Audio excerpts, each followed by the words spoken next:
அனைவருக்கும் குரல் வணக்கம், தமிழ் வணக்கம். கோவையிலே புத்தக திருவிழா. இந்த திருவிழாவில் பங்கேற்கும் ஒரு அரிய வாய்ப்பு. அஞ்சனா பதிப்பகம் வருகை தந்தேன். பல்வேறு நூலக நிலையங்கள், புத்தக அருங்காட்சிகளை எல்லாம் வலம் வந்தேன். இங்கு ஒரு அரிய வாய்ப்பு. நீங்கள் விரும்பும் ஒரு அரிய நூல், சிறப்பான நூல், சீர்மிகு நூல் ஏதேனும் ஒன்றினை பற்றி ஒரு சில வார்த்தைகள் சொல்லுங்களே என்றார்கள். ஆம், இன்று எனக்கு பிடித்த, நான் விரும்பி, நான் போற்றி ஒரு வியந்து பார்த்த ஒரு நூல் இதோ, அறக்கயிறு. எழுதிய நூலாசிரியர் TK சந்திரன் என்று சொல்லக்கூடிய ஆற்றல் மிக்க ஒரு ஆளுமை.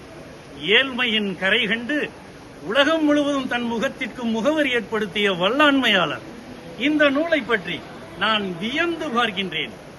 அறக்கயிறு, அழகு அழகு. வாழ்க்கையில் அறத்தை பற்றி கொள்ள வேண்டும், அது கயிறாக நம்மை பிணைத்துக் கொள்ள வேண்டும், வாழ்வின் செம்மாந்த நிலையை நாம் அடைய வேண்டும் என்பதற்கான உன்னதமான கருத்து கருவூலங்களை, அனுபவத்தை எல்லாம் குழைந்து குழைந்து குழைந்து தான் வாழ்வில் சந்தித்த அரும் பெரும் ஆளுமைகளை எல்லாம் படம் பிடித்து காட்டும் வல்லாண்மை மிக்க ஒரு சிறப்பான ஒரு நூலாக இந்த நூல் மிளிர்கிறது என்று சொன்னால் அது எத்துணை கூறினாலும் அது மிகையாகாது. ஆம், அறக்கயிறு ஒரு தனி மனிதன் தன் கடந்த கால வாழ்க்கையை திரும்பி பார்க்கும் நினைவு ஓடைகள் தான் இந்த நூலில் ஆங்காங்கே தெல்ல தெளிவாக இருக்கிறது. நான் வியந்து பார்க்கின்றேன். இவரை நான் இதுவரை கண்டதில்லை. ஆனால் இவரை கண்டு அவரோடு பேசி இந்த தகவல்களை எல்லாம் பரிமாற வேண்டும் என்ற எண்ணம் என்னுள் துளிர்க்கின்றது.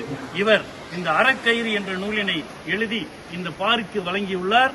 இவர் வணிக கயிறு என்று சொல்லி கோவையிலே, தமிழகத்திலே, உலகம் முழுவதும் பிரபல்யமான சென்னை சில்க்ஸ் என்று சொல்லக்கூடிய ஒரு நிறுவனத்தின் அதிபராக ஜொலிக்கின்ற இந்த மாமனிதரை நான் வாழ்த்துகின்றேன், பாராட்டுகின்றேன், போற்றுகின்றேன்.